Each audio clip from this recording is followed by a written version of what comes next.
자, 여러분 안녕하세요. 자, 코로나 때문에 되게 오랜만에 만나죠. 네, 온라인 수업 잘 듣고 있었어요? 네, 열심히 들었습니다. 그러면 기대하고 있을게요. 자, 오늘은 우리 대한민국의 수립 단원에서 광복 이후 통일정부 수립을 위해 노력하다를 공부해볼 거예요. 자, 우리 수업 나가기 전에 온라인 수업에서 배웠던 거 한번 확인해보고 수업 진행하도록 할게요. 자, 1번 한인애국단의 땡땡땡은 도쿄에서 일본 국왕의 처단을 시도해 일제에 큰 충격을 주었다. 어떤 분이죠? 이봉창 선생님이요. 맞았어요. 자, 그럼 2번 땡땡땡은 상하이 홍커공원에서 열린 일본군 상하이 점령 축하 기념식장에서 폭탄을 던져 일본군 장성을 죽이고 여러 고위 관료에게 중상을 입혔다. 어떤 분이죠? 윤봉길 선생님이요. 자, 맞았어요. 자, 그럼 선생님이 저번에도 이 사진 보여줬었는데 윤봉길 선생님이 던졌던 폭탄은 왼쪽 폭탄이었을까요? 오른쪽 폭탄이었을까요? 왼쪽 도시락 폭탄. 틀렸죠. 자, 왼쪽의 도시락 폭탄은 자살용이었고 오른쪽 수통 폭탄이 직접 던졌던 폭탄이었어요. 자, 그럼 다음 문제. 일제에게 선전포고를 하고 연합국의 일원으로 참전한 대한민국 임시정부의 군대 이름은? 한국? 광복군 맞아요. 자, 한국 광복군은 그 이외에도 저 세계 2차 대전을 참가해 미국 연합국군 일원으로 참가해서 미얀마 전쟁에서 이렇게 암호를 푸는 등의 역할을 수행하기도 했었어요. 자, 그럼 이제 수업 들어가기 전에 우리 시 하나 읽고 시작할 건데 이 시는 교과서 1쪽에도 나와 있어요. 자, 준영 학생 한번 읽어줄 수 있나요? 네. 자, 시작. 그날이 오면은 삼각산이 일어나 도동실 춤이라도 추고 한강물이 뒤집혀 용솟은 칠 그날이 이 목숨이 끊기기 전에 와주기만 할 양이면 나는 밤하늘에 나는 까마귀같이 종로의 인경을 머리로 들이받아 올리오리다. 두개골은 깨어져 산산조각이 나도 기뻐서 죽사오매 오히려 무슨 한이 남으오리까. 자, 준영 친구가 아주 잘 읽어줬는데 자, 이 시에서 말하는 그날은 어떤 날인 것 같아요? 광복이요. 맞아요. 그날은 여기서 말하는 조국의 광복을 뜻해요. 자, 그럼 쭉 읽다 보면 여기서 말하는 밤하늘에 나는 까마귀. 여기서 말하는 까마귀는 무엇을 뜻하냐면 어두운 시대의 희생적 이미지를 뜻해요. 밤하늘을 까맣잖아요. 그쵸? 그리고 여기서 말하는 종로의 인경은 종로에 있는 종을 말해요. 이는 민족의 역사가 부활하는 강렬한 이미지를 뜻해요. 종로가 지금 우리나라 중심에 있잖아요. 그쵸? 서울에. 여기서 마지막에 두개골이 깨져도 산산조각이 나도 기쁘다고 하는데 여기서 말하는 두개골이 깨지다는 의미는 일제에 대한 강력한 저항을 말해요. 머리가 깨져도 기쁘다는 말 대체 좀 어느 정도 감이 오죠 이제? 네. 자, 이 시는 일제감정기에 시인이자 소설가자 영화인이었던 심은 선생님이 썼던 시예요. 이 시를 분석해보면 주제는 조국 광복의 날에 대한 간절한 면원을 뜻하고 있고 성격을 아까 본 것처럼 저항적, 격정적이고 특징은 격정적인 감정을 직접 노출하여서 주제의식, 즉 조국 광복에 대한 열망을 뜻하는 시였던 거예요. 자, 이 시를 보니까 우리나라 사람들이 그 시대에 얼마나 광복을 열정적이고 간절하게 바랐던 게 느껴지나요? 네. 자, 그러면 우리가 이 시를 읽어봤는데 아까 간절함이 느껴진다 했잖아요. 네. 근데 우리는 광복을 그렇게 간절하게 바랐음에도 불구하고 광복 직후에 되게 혼란스러운 분위기가 조성됐어요. 그러면 지금부터 우리나라가 대체 광복 이후에 혼란스러운 분위기가 지속됐는지 알아보도록 할게요. 네. 자, 그럼 이제 수업 본격적으로 시작하게 학습 목표 1번, 2번 같이 읽고 시작할게요. 자, 1번 광복과 분단의 군내외적 배경을 설명할 수 있다. 2번 모스크바 3부 외상회의로 좌우가 갈등이 심화되었음을 말할 수 있다. 자, 그럼 이제 수업 시작할게요. 자, 먼저 우리나라가 광복을 하기 전에 세계 분위기를 먼저 보고 시작해야 돼요. 우리가 광복 직전에는 세계 2차 대전이 발발되고 있었어요. 그래서 세계 2차 대전에 대한 문제를 해결하기 위해서 이집트에 있는 카이로 그리고 독일에 있는 포츠담에서 그런 문제들을 해결하기 위해서 이렇게 회담을 주고받아요. 그 사이에 있는 카이로에서는 첫 번째로 우리나라의 독립에 대한 약속을 합니다. 그리고 그 다음에 있었던 포츠담 선언에서는 우리 아까 카이로 선언에서 했던 한국의 독립 약속을 재확인하는 시간을 가져요. 이는 교과서 3페이지에 있는 더 알아보기에 국제선언 관련 내용이 있으니 자세히 알고 싶은 친구는 교과서를 좀 봐주세요. 네. 그리고 이제 이러한 일이 있었던 배경에는 우리나라 사람들의 이제 곧 광복이 될 것 같은 조짐이 보이자 국내외에 있는 우리나라 여러 단체들, 즉 대한민국 임시정부와 조선독립동맹과 같은 단체들은 건국강령을 발표해요. 여기서 말하는 건국강령은 우리나라가 앞으로 세워진 다음에 어떻게 나라를 이끌어 나갈 것인지, 그리고 나라의 이념은 무엇인지에 대한 것을 발표하면서 훗날 광복이 됐을 때 어떻게 우리가 나라를 잘 이끌어 나갈지에 대한 생각을 해본 거예요. 그리고 여운형이 세운 조선건국동맹은 훗날 광복 직전에 조선건국준비위원회를 만들어서 일본군이 이제 있었는데 우리나라 경찰은 없었잖아요. 그랬을 때 치안이 공백이 됐을 때 경찰 역할을 하면서 질서 유지에 도움을 줍니다. 이 조선건국동맹에 대한 내용은 교과서 3페이지 더 알아보기의 내용이 있으니 한번 봐주도록 하세요. 그리고 이제 1945년 8월 6일 히로시마에 미국이 원폭을 떨어뜨립니다. 그래도 끔찍하지 않자 8월 9일에 나가사키의 원폭을 또 떨어뜨려요. 그러고 이제 세계 2차 대전에 일본을 상대로 소련이 본인도 전쟁들에 참여하겠다고 선포를 합니다. 그러자 이제 일본이 1945년에 8월 15일에 항복을 하게 됩니다. 자, 이 사진은 1945년 9월 2일 동경만에 있는 미조리 형상, 즉 이제 한복 문서를 쓰러온 그 장면인데요. 이 사람은 일본 외상 시게마츠라는 사람이에요. 혹시 이 사람이 이거 지팡이 들고 있는 거 보여요? 네. 네, 지팡이를 들고 있죠. 이 사람은 일본의 대표로 나온 사람인데 지팡이를 들고 있는 이유는 뭐냐면 다리가 아파서일 거예요. 근데 다리가 왜 다쳤냐 하면 우리나라의 윤봉길 선생님 아까 배운 거 기억나세요? 저번에? 네, 윤봉길 선생님이 상하이 홍콩 공항에서 폭탄을 던졌을 때 다치셨기 때문에 지팡이를 들고 있었다고 해요. 자, 이러한 걸 보면 우리나라가 광복에 있어서 엄청난 운동과 열정이 있었기 때문에 이렇게 광복을 맞이할 수 있었다는 걸 알 수 있습니다. 자, 그렇게 우리나라는 1945년 8월 15일에 광복을 맞이하게 돼요. 자, 이 사진은 광복 바로 직후에 서대문 흥문소에 나온 사람들과 서대문 광장에 모여가지고 이렇게 환호하고 있는 모습이에요. 자, 이렇게 광복을 하게 됐지만 세계적인 분위기를 봤을 때 2차 대전이 끝난 직후이기 때문에 이 직후였는데 그 후에 소련과 미국이 이제 본인들이 원하는 이념이 가진 정부를 세우기 위해서 대립을 하게 됩니다. 그렇기 때문에 냉전 체제가 형성되기 시작해요, 세계적으로. 근데 우리나라는 막 광복을 하게 됐잖아요, 그렇죠? 그래서 광복을 하게 됐는데 우리나라에는 아직 일본군이 남아 있었어요. 그래서 남쪽에는 미국이, 북쪽에는 소련이 들어와서 일본군의 무장 해제의 명분으로 들어오긴 했지만 이제 이렇게 군정을 세우면서 본인들이 원하는 이념을 가진 정부를 세우려고 들어오게 됩니다.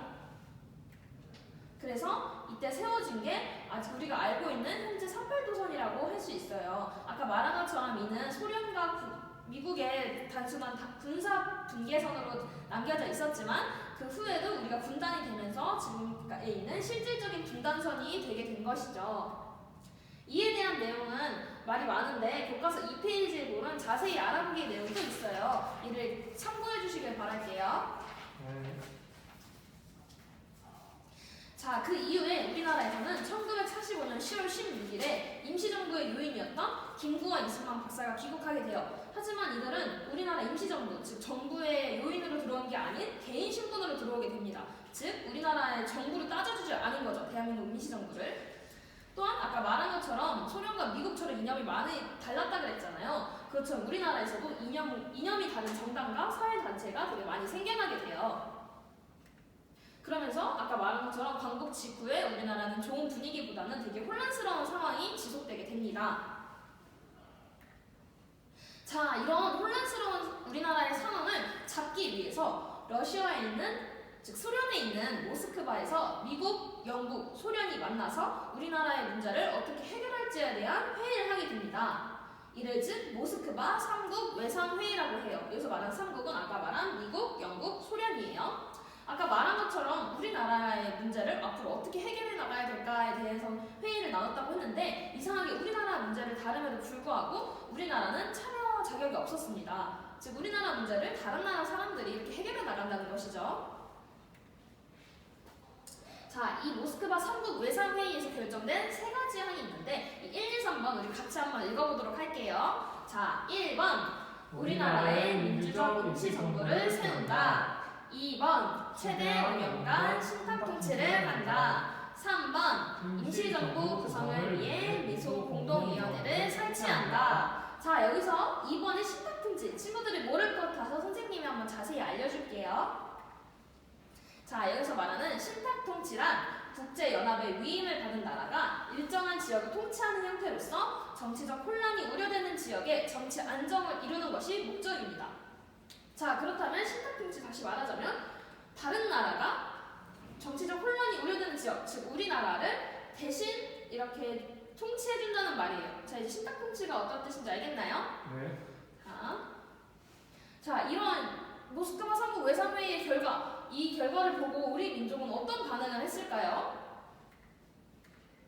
우리나라는 좌익과 우익, 즉 좌익은 사회개혁을 추구하고 사회주의자라고 해요. 그리고 우익은 보수주의적이라고 하고 민족주의자라고 합니다. 우리나라는 이렇게 좌익과 우익으로 나뉘어서 좌익도 처음에는 이 삼국회의에 대한 결정을 반대했었지만 찬성하는 파로 돌아서게 되고 우익은 이에 반해서 결사 반대를 하는 운동을 되게 지속적으로 하게 됩니다.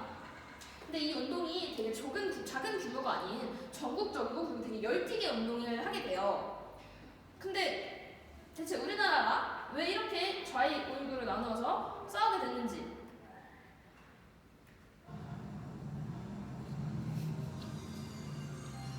아니 그런데 말입니다. 아까 말한 것처럼 우리나라 광복을 간절히 원했잖아요, 그렇죠? 네. 그랬음에도 불구하고 대체 우리나라는 왜 좌익과 우익으로 쌓여서 분단이 되고 그 후에 남북한이 단절되고 대체 왜 이러한 상황이 오게 된 걸까요? 자, 우리는 이러한 문제를 알기 위해서 그것이 알고 싶다 신탁통치 오보 사건 편을 한번 지금부터 봐보도록 하겠습니다. 자, 좌익이 나뉘었는데의 문제에는 신탁통치 오보 사건이 있었어요. 이 신탁통치 오보 사건의 문제 1번에 대해서 한번 먼저 알아보도록 할게요. 이 사건은 어떤 사건이냐면 동아일보 1945년 12월 27일 1면 기사를 보면 알 수 있어요. 이 기사는 아까 말한 모스크바 삼국 외상회의의 결과를 실은 신문인데 이 신문에는 소련은 신탁통치를 주장, 미국은 즉시 독립 주장을 했다고 1면 기사에 나오는데 이는 반대로 보도된 거였습니다. 즉 미국은 신탁통치를 찬성했고 소련은 신탁통치를 반대했었다고 합니다. 미국의 루즈벨트 대통령은 오히려 한국은 완전한 독립을 획득하기 전에 약 40년의 훈련 기간을 거칠 필요가 있다고 언급했었다고도 해요. 즉 아까 말한 신탁통치가 5년이 아닌 40년 정도를 생각하고 있었다고 하는 거예요. 즉 이를 반대로 뉴스에 신문에 실어서 내보내게 된 것이죠, 동아일보가. 자, 두 번째 문제. 아까 우리 모스크바 삼국 외상회의에서 결정된 1번 문제가 뭐였죠? 기억나요? 1번이 임시정부를 세운다였고요. 세 번째는 미소공동위원회를 설치한다는 내용이었어요. 하지만 동아일보 기사 1면에 난 내용은 임시정부를 세운다, 그리고 미소공동위원회를 설치한다, 그리고 5년간 한다는 내용은 없었습니다. 그렇기 때문에 사람들이 신문을 처음 접했을 때는 신탁통치를 한다라는 내용만 전해졌었던 거예요. 그렇기 때문에 사람들은 임시정부와 미소공동위원회 설치를 내용이 없기 때문에 우리나라가 앞으로 장기적인 지배를 받을 수 있겠구나라는 인식이 심어지게 될 수도 있었던 것이죠. 자, 그럼 세 번째 문제는 이 모스크바 삼국 외상회의 결과 발표에 대한 문제예요. 이 모스크바 삼국 외상회의는 모스크바 시간으로 12월 28일 정오에 이루어졌고 이는 한국 시간으로는 12월 28일 오후 6시였습니다. 그리고 이게 우리나라 주한미군의 결과가 입수된 날짜는 12월 29일이었어요. 하지만 국내 보도 날짜는 공식 발표 하루 전인 1945년 12월 27일이었습니다. 자, 이상하지 않아요? 어떻게 결과가 들어오기 전에 그리고 제대로 된 공식 발표가 나기 전에 신문에서 발표를 어떻게 할 수 있었을까요? 즉 제대로 된 내용을 검토하지 않고 사람들에게 잘못된 정보를 전하게 된 거죠. 신문이 그런 역할을 하게 된 거예요. 자, 이제 신탁통치 오보 사건에 대해서 잘 알 수 있겠나요? 네. 자, 이런 신탁통치 오보 사건을 보니까 우리 이제 다들 신문의 중요성에 대해서 알 것 같나요? 네. 자, 그래서 선생님이 준비한 활동을 한번 해볼 거예요. 자, 활동 이름 같이 읽어볼까요? 모스크바 상부 외상회의 알리는 신문 만들기예요. 아까 말한 것처럼 신문의 내용이 잘못 나고 본인의 생각이 담은 내용들이 많이 들어있기 때문에 우리가 이것을 다시 한번 작성해보는 시간을 가질 거예요. 자, 학습지 1쪽 다듬해주세요. 네, 고마워요. 자, 먼저 우리가 해야 될 것은 신문 이름을 정하는 거예요. 어떤 신문인지 정하고 두 번째로는 우리가 배운 모스크바 상부 외상회의에 대한 내용을 3가지 적을 거예요. 그리고 왼쪽 아래에 있는 퀴즈를 풀고 마지막으로는 신탁통치에 대한 자신의 입장을 적는 걸로 마무리할 겁니다. 자, 여기서 신탁통치에 대한 자신의 입장을 적는 것을 뭐라고 하냐면 다들 신문 보면 사설이라고 알아요? 네, 끝에 있는 거예요. 네, 신문 보통 끝에 나오는데 사설이란 신문이나 잡지에서 글쓴이의 주장이나 의견을 써서 내는 논설이에요. 즉 우리는 이러한 모스크바 상부 외상회의 결정에 대해서 신탁통치에 대해서 나는 어떤 생각을 가지고 있는지에 대해서 이 신문에 한번 실어보도록 할 거예요. 근데 사설이라고 하는 거 너무 어렵죠. 그래서 선생님이 다른 예시를 한번 가져와 봤어요. 사설은 글이 아니고 그림으로 표현해도 되는데 이는 1946년경에 북한에서 발행한 김구 그리고 이승만 비방 포스터예요. 자, 여기 써있는 거 보여요? 네. 자, 김구라고 써져 있죠? 네. 그리고 옆에는 이승만이라고 적혀있는데 저 위에는 반역이라고 적혀있어요. 이는 즉 북한에서 발행한 것으로 김구와 이승만을 비방하고 즉 이 둘이 우리나라에 대한 반역자다라는 것을 본인의 생각을 담은 그림을 그린 사설이에요. 자, 이것은 선생님이 그린 예시입니다. 선생님은 신탁통치에 대해서 되게 부정적으로 생각했어요. 그래서 우리나라가 소련과 미국을 악마로 표현하고 우리나라가 울면서 아, 이제 이런 지배는 그만이라고 적어봤어요. 자, 이제 사설이 별로 어렵지 않다는 거 알겠나요? 네. 자, 이제 그러면 선생님이 즉 8분의 시간을 줄 테니까 한번 신문을 만들어 보도록 할게요. 자, 시작! 자, 4분 남았습니다. 자, 1분 남았습니다. 자, 이제 발표하는 시간을 가져볼게요. 자, 그러면 준영 친구 혹시 발표해볼까요? 네. 네, 고맙습니다. 자, 준영 친구는 신탁통치에 대해서 이렇게 생각을 했대요. 여러분 생각은 어때요? 아, 반대인 친구도 있구나. 그럼 반대인 친구 입장도 한번 들어볼게요. 아, 여러분 친구들의 입장을 한번 잘 들어봤어요. 이제 다들 이제 신문에 있는 사설을 다 이제 쓸 줄 아는 멋진 친구들이 된 거예요. 자, 그러면 이제 우리 아까 말한 것처럼 좌익과 우익이 서로 갈라져서 왜 우리나라가 남북한이 될 때의 그 과정을 잘 알 수 있겠죠. 자, 그러면 우리 이제 활동도 마무리했으니까 이제 형성평가 한번 선생님과 풀어보고 수업을 마무리하는 시간을 가질게요. 자, 1번 1943년 연합군의 대표들이 모여 우리 민족의 독립을 처음으로 역속한 선언 이름은? 카이로 선언. 맞아요. 카이로 선언이었죠. 이때 우리나라가 첫 번째로 독립을 약속받았고 두 번째로 재확인받은 선언 이름은 뭐였죠? 독일에 있는 포츠담회담이었어요. 네, 맞아요. 자, 그러면 3번 우리나라에 대해 최대 5년간의 신탁통치를 결정한 국제회의 이름은? 모스크바 상상회의. 맞아요. 모스크바 상부 외상회의예요. 여기서 또 결정된 두 가지 또 뭐가 있었죠? 첫 번째는 임시정부 수립. 임시정부 수립, 또 두 번째는 미소공동위원회. 미소공동위원회 설치였어요. 맞아요. 자, 우리 그럼 다음 시간에는 무엇을 배울 거냐면 우리 아까 계속 말한 것처럼 모스크바 상부 외상회의에서 결정됐던 세 번째 문제 미소공동위원회 설치에 대해서 아까 계속 얘기했잖아요. 이에 대한 내용을 다음 시간에 배워볼 것이고 이제 아까 말한 것처럼 좌익 우익 대립이 심해졌는데 그 이후에 우리가 분단이 되지 않기 위해서 어떤 노력을 했는지 그리고 어떤 협상을 했는지에 대해서 알아보는